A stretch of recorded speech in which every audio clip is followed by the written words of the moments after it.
ओम नमः सिद्धेभ्यः। नमो अरिहन्ताणं नमो सिद्धाणं नमो आयर्याणं नमो वज्रायाणं नमो लोई सव्यसाहूणं मंगलमय मंगलकरण वीतराग विज्ञान नमो ताहि जाति भय अरहंतादिमान करि मंगल करे हो महा ग्रंथ करण को काज जाते मिले समाज सब पावे निज पद राज पावे निज पद राज। आचार्य कल्प पंडित टोडरमल जी द्वारा विरचित यह रहस्यपूर्ण चिट्ठी का हम वाचन कर रहे हैं। अनुभव संबंधी प्रश्न जो मुल्तान नगर से घूम फिरकर पंडित टोडरमल जी के पास पहुँचे, उनका उत्तर पंडित टोडरमल जी ने किस प्रकार से दिया है। वास्तव में सविकल्प से निर्विकल्प जीव कैसे होता है, इसकी चर्चा करने की कि सम्यक्त्वी कदाचित स्वरूप ध्यान करने को उद्यमी होता है। क्या करने को उद्यमी होता है? स्वरूप ध्यान करने को उद्यमी होता है। इसका अर्थ ये है कि वो सदा निर्विकल्प सदा ध्यान की अवस्था में नहीं रहता। वो ज्ञानी है, ध्यानी है, सम्यक दृष्टि है, लेकिन इसका अर्थ ये नहीं है वो हर समय ध्यान में बैठा हो। वो अरिहंत नहीं है, वो 7वें गुणस्थान से ऊपर की दशा नहीं है, 4थे गुणस्थान की दशा है। सविकल्प दशा भी हो सकती है और निर्विकल्प दिशा भी हो सकती है। विषय कषायादि रूप प्रवर्तन भी होता है और पूजा पाठ स्वाध्याय रूप प्रवर्तन भी होता है। और ऐसा जब सम्यक दृष्टि जीव स्वरूप ध्यान करने को उद्यमी होता है, उद्यमी होता है का मतलब कहीं शांत जगह बैठ करके अपने स्वरूप का विचार करता है, विचार करता है। अच्छा, क्या विचार करता होगा? ऐसा प्रश्न होता है ना लोगों के मन में। कितना लगता है बताओ? बहुत सारे लोग ऐसा प्रश्न करते हैं कि भाई अनुभव के लिए क्या करें, क्या विचार करना चाहिए। बहुत सारे लोग तो सोचते हैं कोई मंत्र पढ़ ले तो सम्यक दर्शन हो जाए, कोई माला वाला फेरने से धर्म हो जाएगा, पूजा पाठ वगैरह से धर्म हो जाएगा। कि नहीं, देखो, धर्म माने आत्मानुभव, वस्तु का स्वभाव। कोई सम्यक दृष्टि जब स्वरूप के ध्यान के लिए उद्यमी होता है तो क्या विचार करता है उस समय, वो यहाँ पंडित टोडरमल जी ने लिखा कि वहां प्रथम भेद विज्ञान करे स्व पर का। किसका करें? स्व और पर का भेद विज्ञान। ये भेद विज्ञान करना सबसे जरूरी चीज है। ये मैं हूं और ये मैं नहीं हूं, इसका भेद विज्ञान करें सबसे पहले। यही सबसे महत्वपूर्ण है। संसार में हम सब भेद विज्ञानी हैं, हम सब जानते हैं ये मेरा नहीं है। पड़ोसी के बेटे का उदाहरण मैंने बहुत अच्छा दिया था कि जो हम अपने बच्चे के लिए करते हैं वो पड़ोसी के बच्चे के लिए नहीं करते। बताओ, संसार में हमें भेद विज्ञान है, अच्छे से, पूरा अच्छे से भेद विज्ञान है, हर तरह से भेद विज्ञान है। किसी भी चीज में लगा लेना, ये मेरा है ये मेरा नहीं है, ये मेरा है ये मेरा नहीं। यहाँ तक कि 2 भाई आपस में ये पेन मेरा है ये पेन मेरा नहीं है, ये भेद विज्ञान होता है। बताओ, एक ही पिता ने जिन पेन के लिए पैसे दिए थे उसमें से ये मेरा है ये मेरा नहीं है, कितना भेद विज्ञान होता है संसार में। यही भेद विज्ञान आपको आत्मा में करना है कि ये मैं हूं और ये मैं नहीं हूं। अच्छा, तो उसके लिए कैसे करेंगे, कैसे समझ में आएगा? कि सबसे पहले 9 कर्म, द्रव्य कर्म, भाव कर्म रहित केवल चैतन्य चमत्कार मात्र अपना स्वरूप जाने। अपने स्वरूप को समझे पहले तो कि मैं क्या हूं। कैसे समझ में आएगा? कि शास्त्रों से समझो। शास्त्रों में हमारा सारा स्वरूप लिखा है। जैसे किसी मोबाइल के फीचर्स को समझना है तो हम मोबाइल के साथ आई किताब को पढ़ते हैं, ऐसे यदि आत्मा के स्वरूप को समझना है तो आप दिगंबर शास्त्रों को पढ़ो, जैन शास्त्रों को पढ़ो। इसमें सारा स्वरूप लिखा है कि अरस अरूपम गंधम अवत चेद्रा गुण मसद्दम, सब लिखा है कि मैं अरस हूँ, अरूप हूँ, अशब्द हूँ। ये सब ये आत्मा का स्वरूप है। और 10 प्राण वाला अगर निश्चय व्यवहार से देखे तो जीवो ओगमो मुत्तिकत्ता सदे परिमाणो भोत्ता संसारत्तो सिद्धो सो विश्वसो डगई, ये सब लिखा है। निश्चय से तो चित चैतन्य ही आत्मा है, व्यवहार से सब है बाकी दुनिया। ये समझना पड़ेगा। शास्त्रों से समझो, स्वरूप समझो कि वास्तव में क्या है और दुनिया क्या मानती है। अभी तक हम जो समझते हैं वो तो व्यवहार से कहा जाता है, लोग में एक दूसरे को बोलने के लिए कह देते हैं, वास्तव में ऐसा नहीं है। बताओ, बोलो। जब हम कहीं किसी के साथ घूमते हैं तो कहते हैं ना, अरे दादाजी हैं, दादाजी हैं, दादाजी हैं। पता चला दादाजी नहीं मोहल्ले में रहते हैं बुजुर्ग आदमी है, इसलिए दादाजी कहते हैं। तो जिसको अभी तक लोग दादाजी समझ रहे थे, वास्तव में दादाजी नहीं, वो तो व्यवहार से कह दिया। ऐसे ही इस मनुष्य शरीर को जो तुम आत्मा समझ रहे हो, वास्तव में आत्मा नहीं है, व्यवहार से कह दिया। साथ रहता है इसलिए कह दिया, जन्म से लेके मरण तक यही आपकी पहचान बनता है इसलिए कह दिया, लेकिन है नहीं, ये मैं नहीं। ये 9 कर्म से भिन्न देखो अपने आप को। फिर मैंने बताया था कैसे भिन्न अनुभव करोगे। क्या ये मेरे हिसाब से चलता है? संसार में यदि कुछ मेरे हिसाब से नहीं चलता, मतलब वो मैं नहीं हूं। स्त्री पुत्र मकान दुकान मेरे हिसाब से नहीं चलते। बताओ, वेद विज्ञान करो, मेरा बेटा मेरे हिसाब से नहीं चलता। बताओ, मेरी माँ मेरे हिसाब से नहीं, मेरे पिता मेरे हिसाब से नहीं, कोई मेरे हिसाब से नहीं चलता संसार में। इसका मतलब कोई संसार में मेरा नहीं।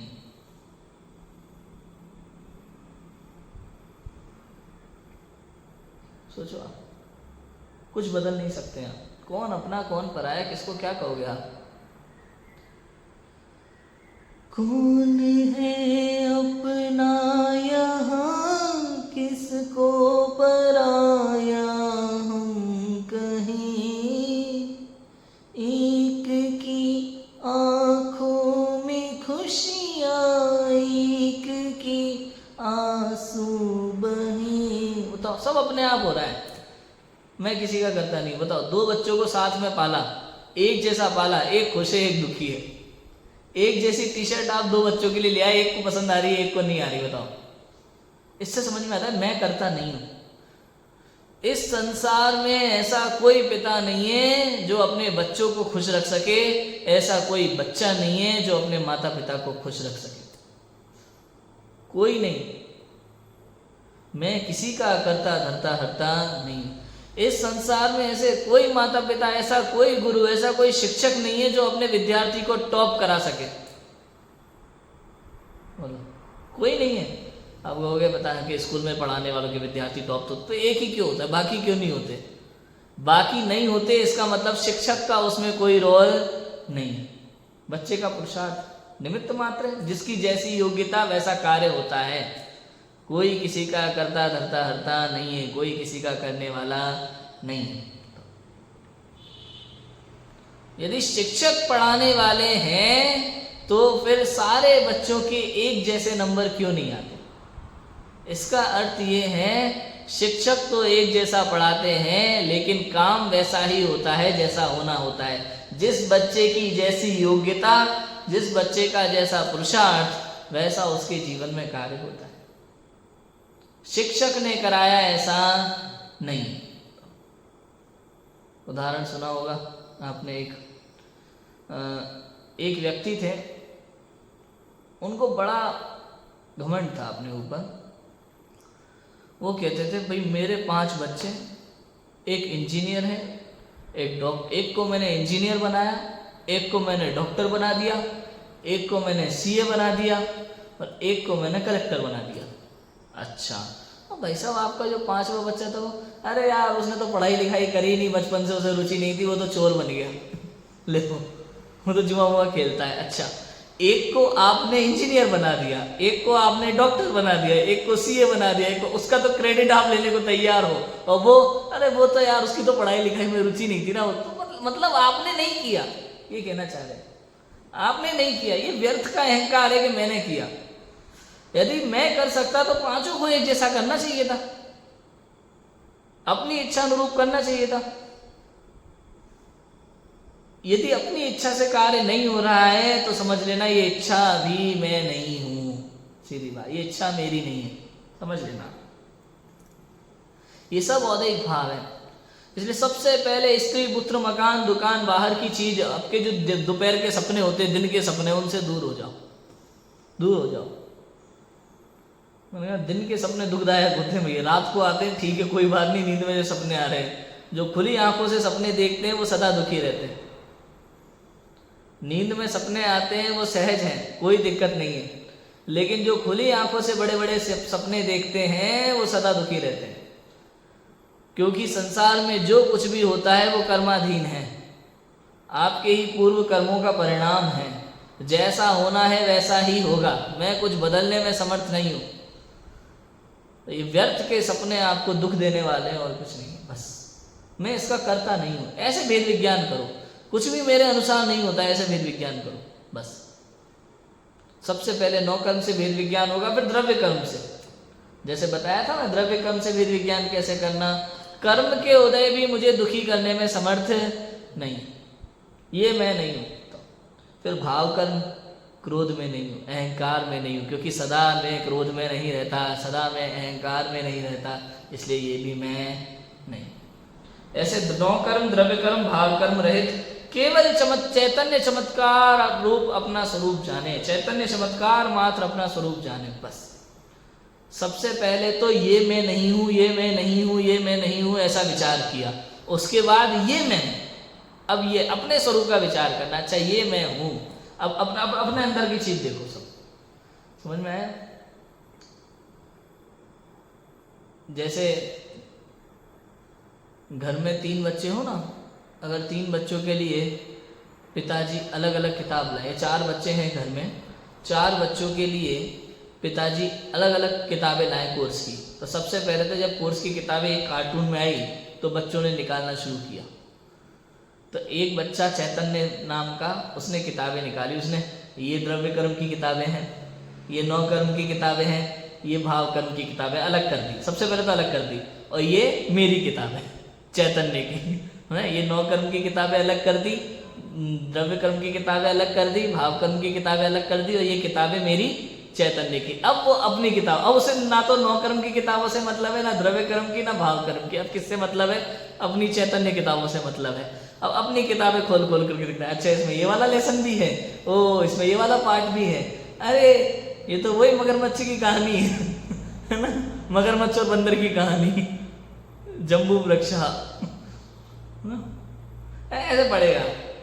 मतलब अपने बारे में विचार करना। ऐसे ही सबसे पहले छांट लो, ये 9 कर्म में नहीं हूँ, ये द्रव्य कर्म में नहीं हूँ, ये भाव कर्म में नहीं हूँ, ओह ये चैतन्य ही मैं हूँ, और इस चैतन्य के स्वरूप में मग्न हो जाओ, बस।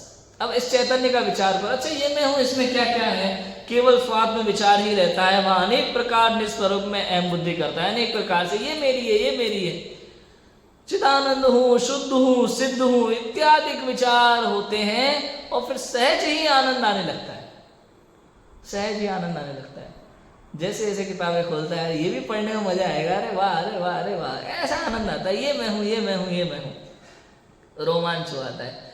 तत्पश्चात ऐसा विचार तो छूट जाए, केवल चिन्मात्र स्वरूप भासने लगे, वहां सर्व परिणाम उस रूप में एकाग्र होकर प्रवर्ते। सारे परिणाम उस रूप में, परिणाम माने पर्याय, भाव एक समय का परिणाम, उस रूप में माने चैतन्य रूप में एकाग्र होकर प्रवर्तते हैं। दर्शन ज्ञानादि का व नए प्रमाणादि का भी विचार विलय हो जाता है, नए प्रमाण का कोई विचार नहीं रहता, पक्षातीत हो जाता है, और दर्शन ज्ञान माने भेद रूप विचार नहीं रहता, एक अखंड अभेद आत्मा का अनुभव होता है, बस बस। जैसे रसगुल्ला खाओ तो रसगुल्ला खाने से पहले पूछ लिया बनने, वही काय का बना है, कैसा बना है, चाशनी वासनी वगैरह सब विचार करने के बाद उसका आनंद लेना है, मीठेपन का, बस।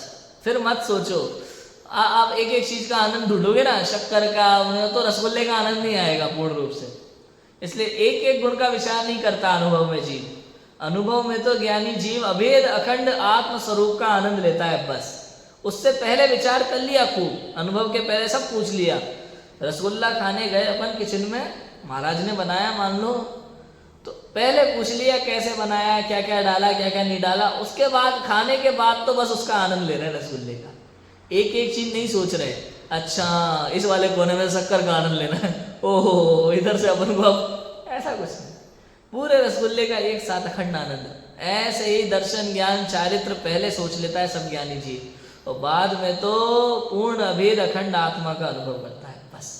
और ये अनुभव जो है ना, अनुभव कैसा होता है, ये अनुभव वचनों में नहीं कहा जा सकता। कई लोग ऐसा प्रश्न भी पूछते हैं कि आत्मानुभव कैसा होता है, उस समय कैसा लगता है, कि नहीं कहा जा सकता, वचनातीत है, वचनातीत है, अकथनीय है, अवक्तव्य है, नहीं कहा जा सकता। अनुभव तो बस किया जा सकता है, किया जा सकता है।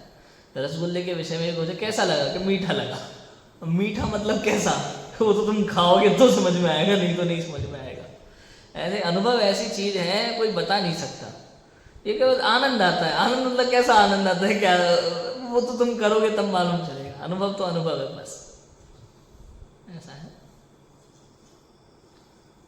देखो क्या लिखा, चैतन्य स्वरूप जो सविकल्प से निश्चय किया था उस ही में व्याप्य व्यापक रूप होकर इस प्रकार प्रवर्तता है जहां ध्याता ध्येयपना दूर हो गया। चैतन्य स्वरूप जो सविकल्प से निश्चय किया था, विकल्प दशा में जो निश्चय किया था, ये मैं हूं, ये शुद्ध सिद्ध दर्शन ज्ञान चारित्र वाला आत्मा है ना, नौ कर्म मैं नहीं हूं, द्रव्य कर्म मैं नहीं हूं, भाव कर्म मैं नहीं हूं, ये जो विकल्प दशा में निर्णय किया, अब उसी चैतन्य परमात्मा में स्वात्म विचार रहता है। दर्शन ज्ञान चारित्र वाला मैं शुद्ध हूं, सिद्ध हूं, परमात्मा हूं, ऐसा विचार करते करते उसी में व्याप्य व्यापक रूप होकर, व्याप्य व्यापक क्या होता है, व्यापक होता है द्रव्य, व्याप्य होता है गुण पर्याय। एक तरह से देखा जाए तो जैसे शक्कर हो गई व्यापक और मिठास हो गई व्याप्य, वो शक्कर और मिठास एक में एक हो गई, ऐसे व्याप्य व्यापक हो जाना। व्याप्य व्यापक रूप होकर इस प्रकार प्रवर्तता है जहां ध्याता ध्येयपना दूर हो गया। बताओ, मतलब जानने वाला आत्मा जान किसी और को रहा है ऐसा नहीं, ध्याता भी मैं ही हूं और ध्येय भी मैं ही हूं। ऐसे ध्याता ध्येय की भिन्नता खत्म हो गई, ध्याता ध्येयपना दूर हो गया। मैं ही ध्याता हूं और मैं ही ध्येय हूं, बस एक ही चीज। स्वयं ही ध्याता, स्वयं ही ध्येय। बताओ, संसार में तो ध्येय कोई और ही होता है, ध्याता कोई और ही होता है, ऐसा नहीं। यदि आपको भगवान बनना है, सुखी होना है, तो स्वयं के ध्याता ध्येय पने को दूर करना होगा। मैं ही ध्याता और मैं ही ध्येय। स्वयं अपने स्वरूप का विचार करो, अपने स्वरूप का ध्यान करो, किसी और का करने की जरूरत नहीं है। यह बात। ऐसी दशा का नाम निर्विकल्प अनुभव है। इस दशा का नाम निर्विकल्प अनुभव है।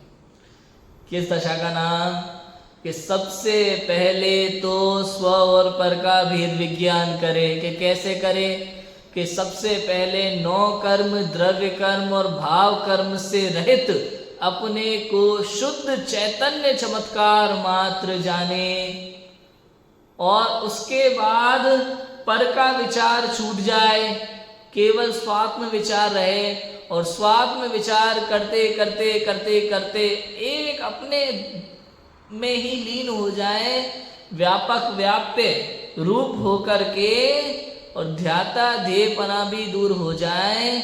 उस अवस्था का नाम निर्विकल्प अनुभव है। कुल मिला के बात यह है, इतनी सिंपल सी बात है कि संसार के विषय में विचार करके और बाद में अपने स्वरूप का विचार करने लगा, बस यही निर्विकल्प अनुभव है। निर्विकल्प अनुभव क्या होता है, पहले अपन ने कई तरह से किसी चीज के विषय में विचार किया, उसके बाद में विचार करना छोड़ दिया, इसका नाम निर्विकल्प अनुभव है। जैसे अपन को भोजनशाला के लिए महाराज की जरूरत है, अपन ने ग्रुप में मैसेज डाला, अब तक फोन आ रहे हैं तो विकल्प है। उसके बाद में एक बार अपन ने अपॉइंट कर लिया, उसके बाद में अपन ने मना कर दिया, भाई यहाँ पे तो आ गए, अब नहीं चाहिए। समझ में आया? अब इसके बाद में अपने को विकल्प नहीं रहा दोबारा कि ये बुलाना है, कि ये बुलाना है, कि ये बुलाना है, इसका नाम निर्विकल्प है। मतलब उस संबंधी विकल्प खत्म हो जाना, इसका नाम निर्विकल्प है। मैं आत्मा हूं, इस संबंधी विकल्प ही खत्म हो जाना, इसका नाम निर्विकल्प है।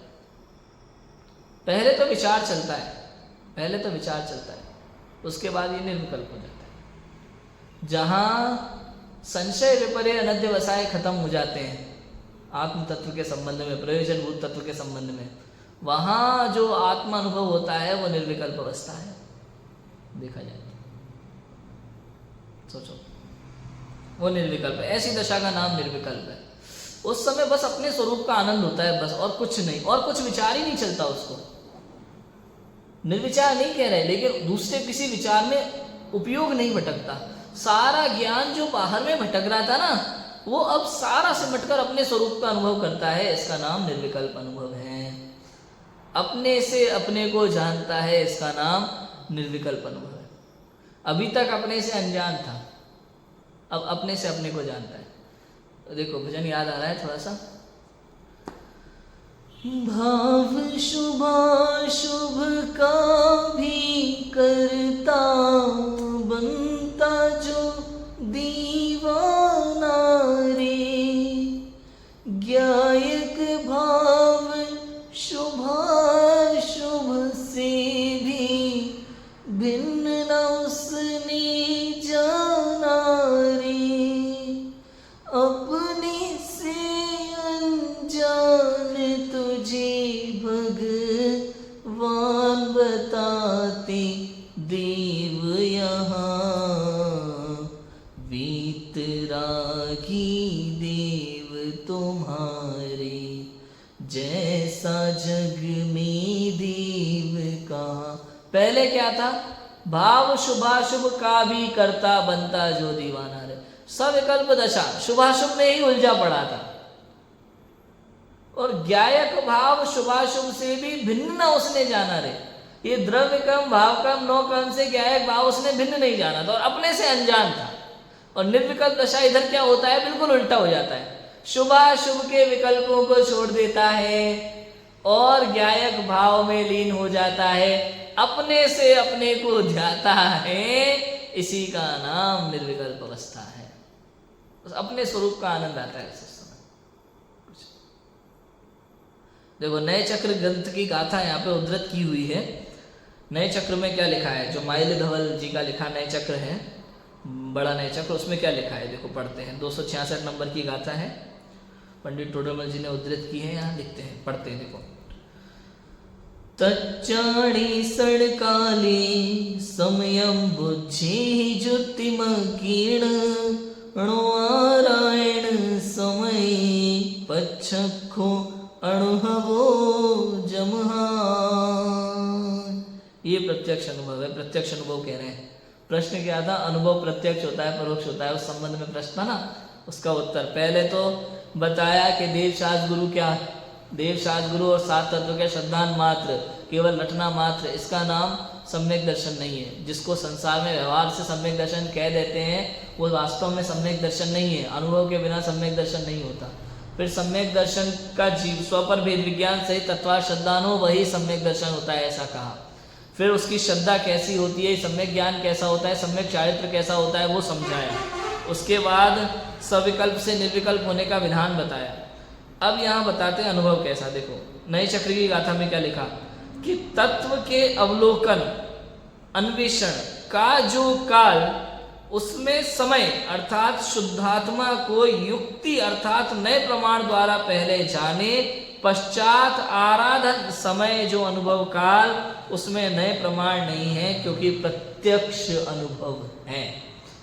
अब अपेक्षा है प्रत्यक्ष कहने की, वास्तव में तो मति शुद्ध ज्ञान में तो जानना परोक्ष ही है, लेकिन प्रत्यक्ष होना है ना, स्वयं को जान ले, तो ये प्रत्यक्ष इस अपेक्षा से कहलाता है।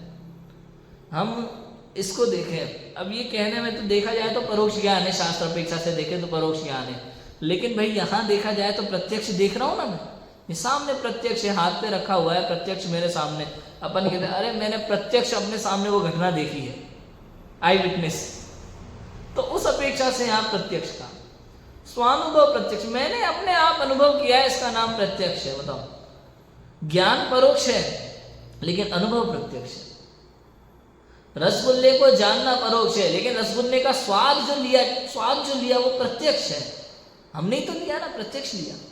ऐसा तत्व के अवलोकन, अवलोकन अर्थात अन्वेषण का जो काल, उसमें समय अर्थात शुद्धात्मा, उसको युक्ति अर्थात नए प्रमाण द्वारा पहले जाने। पहले आप खूब विचार करना है, वही बात, पहले खूब विचार करो।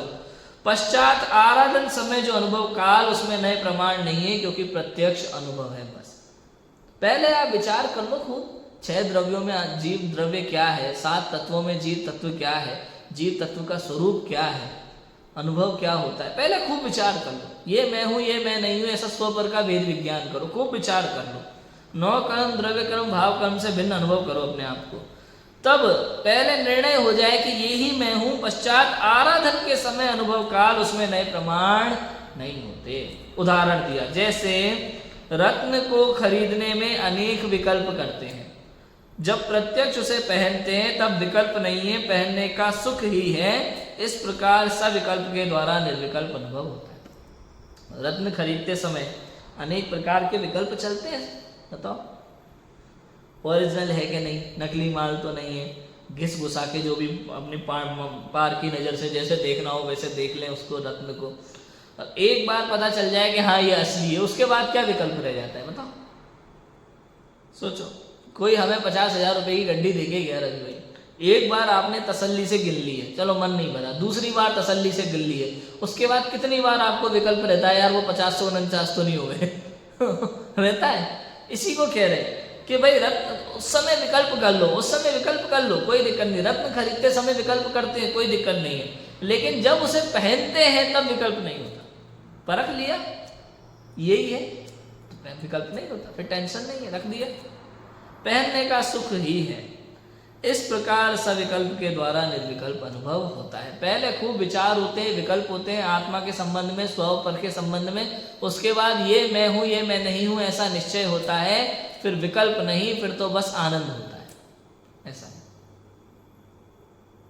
इसके लिए उपयोग को एकाग्र करना होता है, स्थिर करना होता है, ये चलते चलते नहीं होता। इस शुरू की दशा में, प्रारंभिक दशा में मुनिराजों को तो चलते चलते आहार करते करते आत्मानुभव हो जाता है, लेकिन चौथे गुण स्थानवर्ती जीव का ऐसा नहीं है।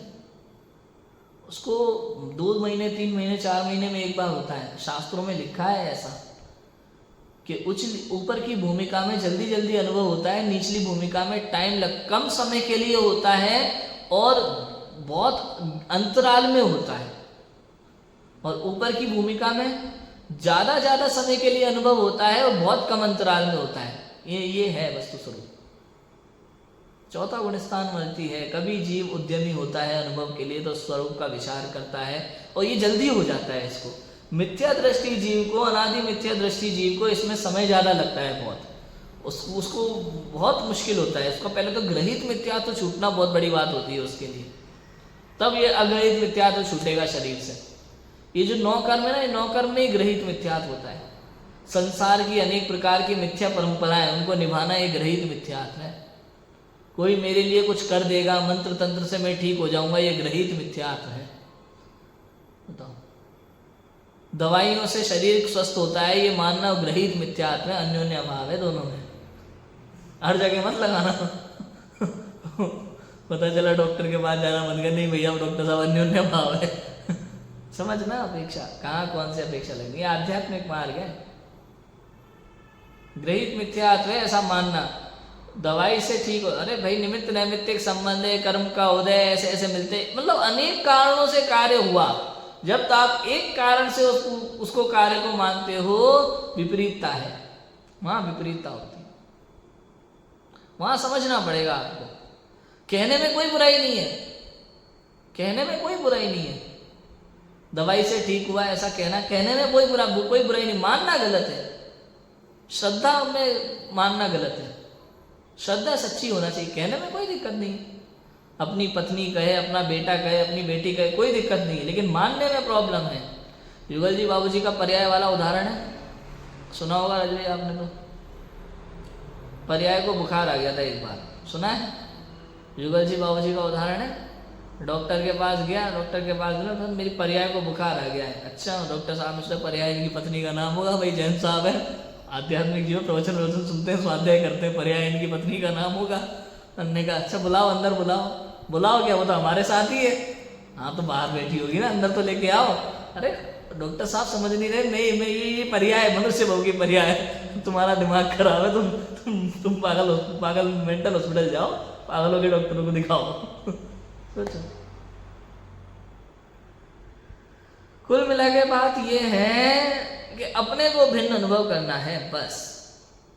निचली दशा में उद्यमी होना पड़ता है, स्वरूप का विचार करना पड़ता है, स्व और पर का विचार करना पड़ता है, अनेक प्रकार से, तर्क से, आगम से, युक्ति से, अनेक प्रकार से विचार करना पड़ता है। कोई कहे त्रियंच गति का जीव ऐसे विचार करता है क्या, कि भाई ज्यादा बुद्धिमान को विचार करना पड़ता है तर्क आगम वगैरह से, कम बुद्धिमान को नहीं करना पड़ता। सच बात ये है, ये बिल्कुल सत्य है। जो कम समझदार होते हैं ना, वो केवल अपने स्वरूप का विचार करते हैं, बड़ी जल्दी समझ जाते हैं सही बात है। त्रियंच गति के जीव जैसे, उनको बताया भाई ये तू नहीं है, तू तो अपने स्वरूप का विचार कर। अच्छा ऐसा कहाँ देखना, अंदर में, अंदर में देख, हाँ देखा, अनुभव हो गया। बड़ा सिंपल है देखा जाए तो। और सच कहें तो जिसकी होनहार जैसी होती है वैसा कार्य होता है। किसी भी उदाहरण को कभी आदर्श मत मानो। सिंह के जीवन में जो हो गया वो सबके जीवन में हो, ऐसा नहीं है। शिवभूति मुनिराज के जीवन में जो हुआ वो सबके जीवन में हो, ऐसा नहीं है। इसलिए किसी को भी कोई भी निमित्त बन सकता है। कहा ना मैंने, किसी जीव को आत्मानुभव पहली बार जिनवाणी सुनने में हो जाता है, और किसी ने 11 अंग पढ़ रखे हो तो भी नहीं होता। किसी को इंद्रधनुष देख के वैराग्य आ जाता है, किसी को मुनिराज के दर्शन करके समो शरण में दिव्य ध्वनि सुन के वैराग्य नहीं आता। ये सबके अपना अपना जीवन है, अलग अलग परिणाम है, भिन्न भिन्न निमित्त पड़ेंगे सबके जीवन में। कभी ये मत सोचना उनके जीवन में ऐसा हुआ तो हमारे जीवन में भी ऐसा ही होगा, बिल्कुल नहीं। इसलिए मैं कह रहा हूं, किसी को आदर्श मान करके ये मत सोचो वो ऐसा करते थे तो हम भी करें। अरे भरत चक्रवर्ती सम्यक दृष्टि थे, अरे श्री राम भी तो सम्यक दृष्टि थे, उन्होंने भी तो युद्ध लड़ा था सम्यक दर्शन करके, तो हम भी सम्यक दृष्टि होके युद्ध लड़ेंगे, मारेंगे, काटेंगे, सम्यक दर्शन कायम रहेगा। भूल है, ऐसा मत सोचो। उस समय उनके परिणाम रहे सहज भाव से, परिस्थिति बनी, उनने किया। आप ये क्यों सोचते हो कि आपकी पत्नी को कोई उठा के ले जाएगा पर हम युद्ध करने जाएंगे? जबरदस्ती कर्म बांध रहे हो सोच सोच के। कोई ले जाएगा नहीं ले जाएगा बात की बात है, तुम कर्म बांध रहे हो ऐसा सोच सोच के कि हमारे जीवन में हमारे तीर्थ पर कोई कब्जा करेगा फिर हम उसको मारेंगे। क्यों? क्योंकि हम सम्यक दृष्टि, और सम्यक दृष्टि के जीवन में ही होता है। सोचने की जरूरत क्या है ऐसी?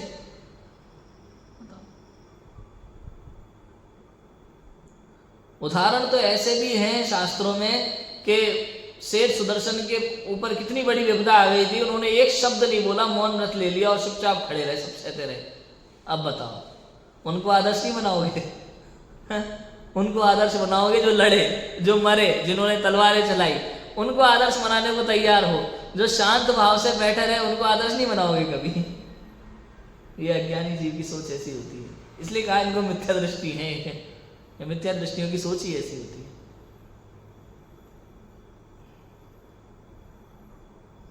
सोचो आप, दो सम्यक दृष्टि जीव, पहले के समय में मान लो किसी गांव में कोई सम्यक दृष्टि जीव हुआ हो, जिसके गांव में मंदिर ही ना हो, फिर भी उसको अंदर में ऐसा लगता हो कि काश मेरे यहाँ जिन मंदिर होता।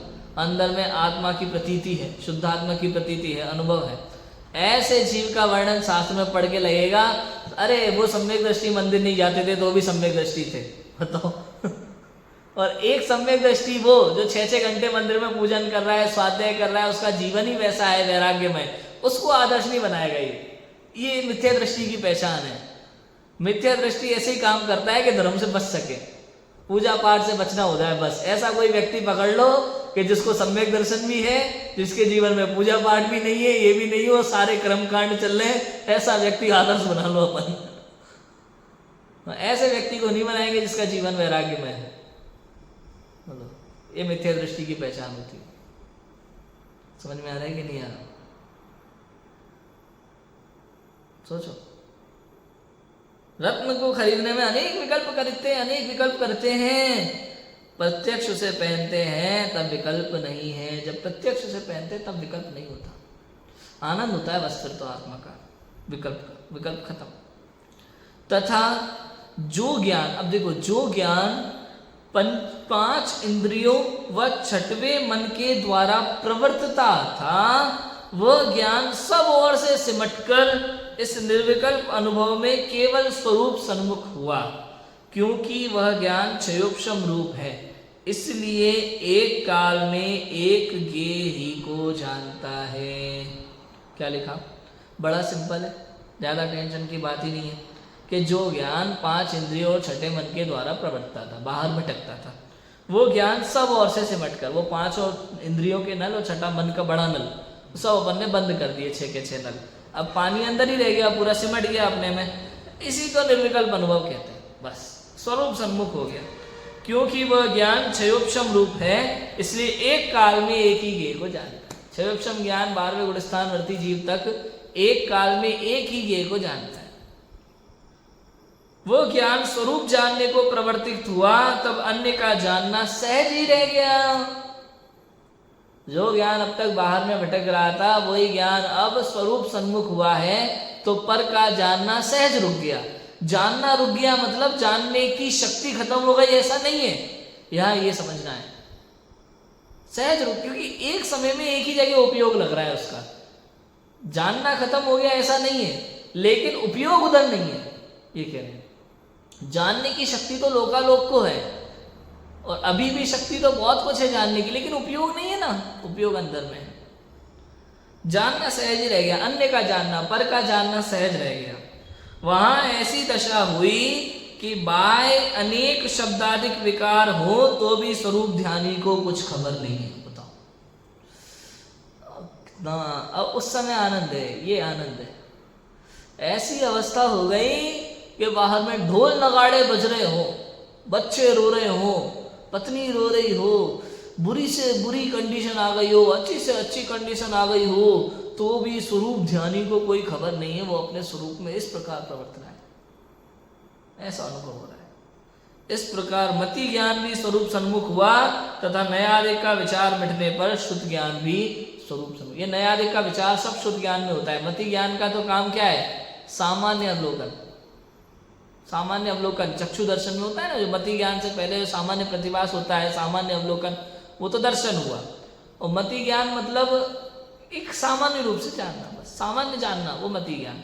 और उसमें विशेष जानना शुद्ध ज्ञान। जैसे ये स्टैंड है, मति ज्ञान, सफेद है, स्टील का है, ये सब शुद्ध ज्ञान की विशेषता है।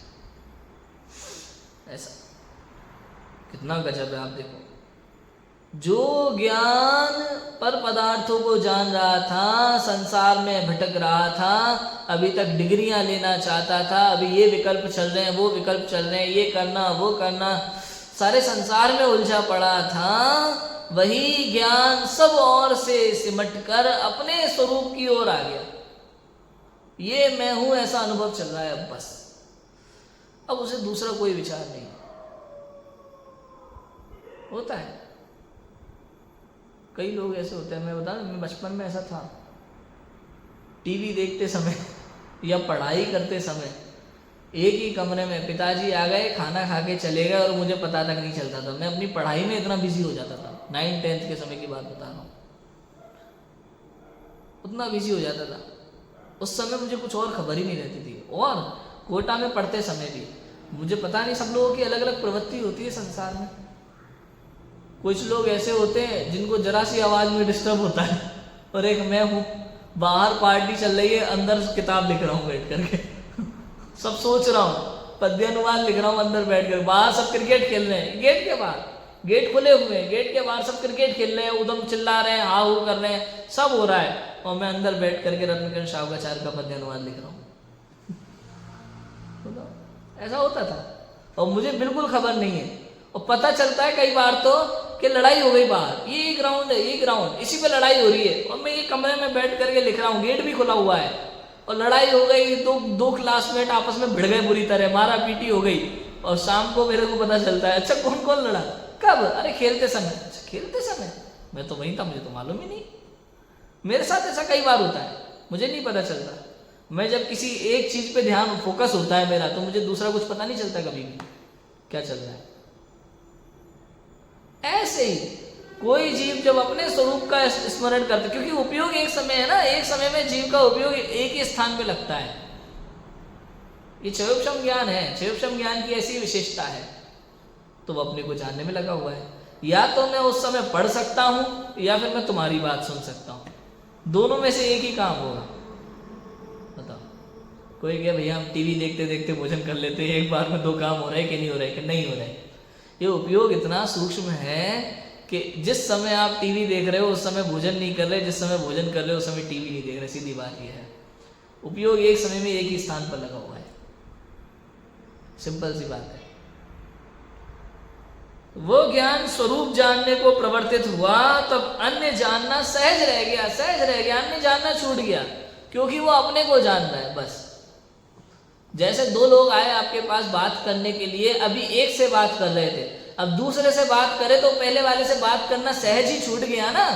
ऐसे ही अभी तक पर को जान रहे थे, इसमें रुचि थी, उसमें रुचि थी, उसमें रुचि थी, अपने को जानना शुरू किया तो पर का जानना सहज ही छूट गया। ओहो, अब बताओ, अब बोलो, पर की रुचि खत्म करने के लिए क्या करना है बताओ? पर द्रव्यों की रुचि खत्म करने के लिए क्या करना है? संसार की रुचि खत्म करने के लिए क्या करना है? कि अपनी रुचि करो, अपने में आ जाओ तो संसार की रुचि खत्म हो जाएगी। बताओ, एक जगह से उपयोग हटाने के लिए दूसरी जगह लगाना पड़ता है। कई बार आपने देखा होगा, किसी व्यक्ति को चोट लग जाए तो उसका उपयोग भटकाने के लिए दूसरी जगह, कुछ लोग हिचकी के लिए करते हैं ना, किसी को हिचकी आए तो उसको कुछ ऐसा चुटकुला उटकुला सुनाएंगे, ऐसी बातें करेंगे, उसका उपयोग वहां से हट जाए, है ना। किसी को पेन में हो, चोट लगी हो, बहुत पेन में हो, तो उसके लिए यही करते कि कुछ नहीं, दर्द का कुछ नहीं कर सकते, वो तो हो रहा है, एक ही काम कर सकते, इसका उपयोग वहां से हटाओ। समझ में आया कि नहीं आया? ऐसे यदि आपको पर से बचना है तो अपने में आ जाओ, बस अपने स्वरूप में आ जाओ, यही एक मार्ग है और दूसरा कोई मार्ग नहीं। वहां ऐसी दशा हुई कि बाय अनेक शब्दाधिक विकार हो तो भी स्वरूप ध्यानी को कुछ खबर नहीं है। इस प्रकार मति ज्ञान भी स्वरूप सन्मुख हुआ तथा नयादिक के विचार मिटने पर शुद्ध ज्ञान भी स्वरूप सन्मुख हो गया। सारे विचार, सारे विकल्प छूट गए और स्वरूप सन्मुख हो गया। ऐसा वर्णन समय सार की टीका आत्म ख्याति में है तथा आत्म अवलोकन आदि ग्रंथ में है। इसलिए निर्विकल्प अनुभव को अतीन्द्रिय कहते हैं, क्योंकि इंद्रियों का इसमें कोई काम नहीं है, इसलिए अतीन्द्रिय कहते हैं। क्योंकि इंद्रियों का धर्म तो यह है कि स्पर्श रस गंध वर्ण को जाने, वो यहाँ नहीं है। आत्मा तो अरूपी है ना, अरस अरूपम गंधम, है ना, तो वो यहाँ नहीं है। और मन का धर्म ये है कि अनेक विकल्प करे, वो भी यहाँ नहीं है, यहाँ विकल्प भी नहीं है, तो अनुभव मात्र है। इसलिए यद्यपि जो ज्ञान इंद्रिय मन में प्रवर्तता था वही ज्ञान अब अनुभव में प्रवर्तता है, तथापि इसी ज्ञान को अतीन्द्रिय कहते हैं। ज्ञान तो वही है, लेकिन ये ज्ञान इंद्रिय ज्ञान अतीन्द्रिय ज्ञान कह दिया। वास्तव में ज्ञान तो ज्ञान है ना, इंद्रिय ज्ञान है ना अतीन्द्रिय ज्ञान है। अतीन्द्रिय ज्ञान नाम की कोई चीज होती नहीं है रजवई संसार में, वास्तव में देखा जाए तो। बोलो, अतीन्द्रिय ज्ञान क्या होता है? ये कि अतीन्द्रिय ज्ञान नाम की कोई चीज होती नहीं है। अरे जो ज्ञान इंद्रियों के माध्यम से पदार्थों को जानता था, वही ज्ञान अब बिना इंद्रियों और मन के सहयोग से आत्म स्वरूप का अनुभव करता है। इसलिए इंद्रियों के बिना हुआ ऐसा कहने के लिए उसको अतीन्द्रिय ज्ञान कहते हैं। वास्तव में अतीन्द्रिय ज्ञान नाम की कोई चीज नहीं। बताओ, संसार में अजैन नाम का कोई व्यक्ति है क्या? कि जैन नहीं है इसलिए उनको अजैन कह देते हैं। अजैन तो कोई है ही नहीं। बताओ, कहीं देखा हो किसी के नाम में फलाना अजैन? अजैन कोई होता ही नहीं है, बस जैन नहीं है इसलिए उनको अजैन कह दिया। ऐसे अतीन्द्रिय नाम की कोई चीज है ही नहीं, अतीन्द्रिय ज्ञान होता ही नहीं है कि भैया इसमें इंद्रिय और मन की सहायता नहीं लगती, अपने ज्ञान से ज्ञान को जानता है, इसलिए उसको इंद्रिय ज्ञान नहीं है ऐसा भिन्न करने के लिए अतीन्द्रिय कह दिया जाता है। ऐसा है। इसलिए यद्यपि जो ज्ञान इंद्रिय मन में प्रवर्तता था वही ज्ञान अब अनुभव में प्रवर्तता है, इसलिए इस ज्ञान को अतीन्द्रिय कहते हैं। अब देखो, तथा इस स्वानुभव को मन द्वारा हुआ भी कहते हैं, क्योंकि इस अनुभव में मति ज्ञान शुद्ध ज्ञान ही है, अन्य कोई ज्ञान नहीं है। अब इस लाइन का और आगे क्या मैटर आ रहा है, उसमें बहुत सारी रहस्य की बातें हैं, इसकी चर्चा अपन करेंगे। अभी की बात को विराम देते हैं। ओम नमः सिद्धि।